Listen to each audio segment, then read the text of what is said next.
Breaking చూస్తున్నాం. ఖనిజాభివృద్ధి శాఖపై CM Revanth సమీక్ష నిర్వహించారు. రాష్ట్రంలో అక్రమ తవ్వకాలపై ఉక్కుపాదం మోపాలని అధికారులను ఆదేశించారు. మైనర్ మినరల్స్ బ్లాక్ల వేలానికి టెండర్లు పిలవాలన్నారు. ఇసుక అక్రమ రవాణాను ఉపేక్షించవద్దని తెలిపారు. హైదరాబాద్కు 3 వైపులా ఇసుక స్టాక్ పాయింట్లు ఏర్పాటు చేయాలని సూచించారు. చిన్న నిర్మాణాలు చేసేవారికి ఇసుక ఇబ్బంది రాకుండా చూడాలని సీఎం రేవంత్ అధికారులను ఆదేశించారు. ఖనిజాభివృద్ధి సంస్థ మీటింగ్కు సంబంధించి ఫుల్ డీటెయిల్స్ మా ప్రతినిధి అశోక్ అందిస్తారు. అశోక్, చూస్తున్నాం రాష్ట్రంలో అక్రమ తవ్వకాలపై ఉక్కుపాదం మోపాలని మొదటి నుంచి కూడా సీఎం చెప్తున్నట్టుగా తెలుస్తుంది. ఈ నేపథ్యంలో ఈ రోజు మీటింగ్కి సంబంధించిన లేటెస్ట్ అప్డేట్స్ ఏంటి?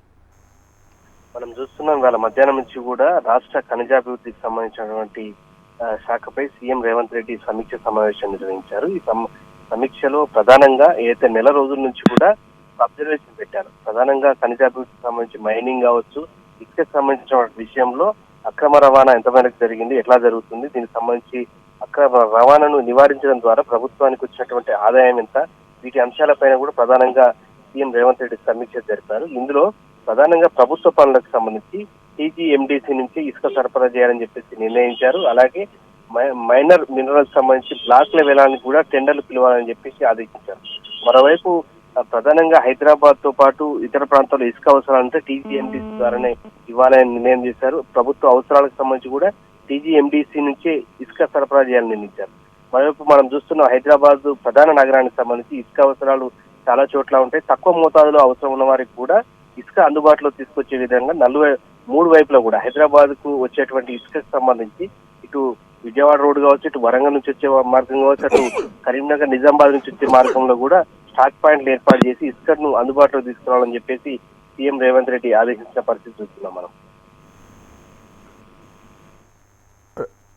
అశోక్, చూస్తున్నాం అంటే ఊర్లలో కూడా ఇసుక రీచుల దగ్గర కొంత అవినీతి అనేది జరుగుతూ ఉంది. కొంతమంది నాయకుల ప్రోద్బలంతో ఇసుకను తరలిస్తూ ఉన్నారని కూడా సీఎం వారిపై ఆగ్రహం వ్యక్తం చేశారు. అంటే గ్రామ స్థాయిలో కూడా ఇందిరమ్మ ఇండ్లు ఏవైతే ఉన్నాయో ఇండ్లకు ఇసుకను సరఫరా చేయాలని కూడా ఆదేశించినట్టుగా తెలుస్తుంది. దీనికి సంబంధించి అప్డేట్స్ ఏంటి? ఇంతకుముందు కూడా ఇందిరమ్మ ఇళ్ల నిర్మాణం సంబంధించి ఇసుక విషయంలో పూర్తిగా అందుబాటులో రావాలని చెప్పేసి నిర్ణయించారు. అయితే ప్రధానంగా ఇసుక రీచ్లకు సంబంధించి మొత్తం రాష్ట్ర వ్యాప్తంగా కూడా టాస్క్ ఫోర్స్ కావచ్చు, విజిలెన్స్ సంబంధించినటువంటి శాఖలకు సంబంధించి గత నెల రోజుల కిందనే సీఎం రేవంత్ రెడ్డి కీలకమైన ఆదేశాలు జారీ చేశారు. ఇసుక అందుబాటులో ఉన్నటువంటి ప్రాంతాల్లో అక్రమ రవాణా ఎలా జరుగుతుంది, టీజీఎండీసీకి సంబంధం లేకుండా, మైనింగ్ కు సంబంధం లేకుండా ఎలా జరుగుతుంది పైన కూడా ఒక రిపోర్ట్ వచ్చింది.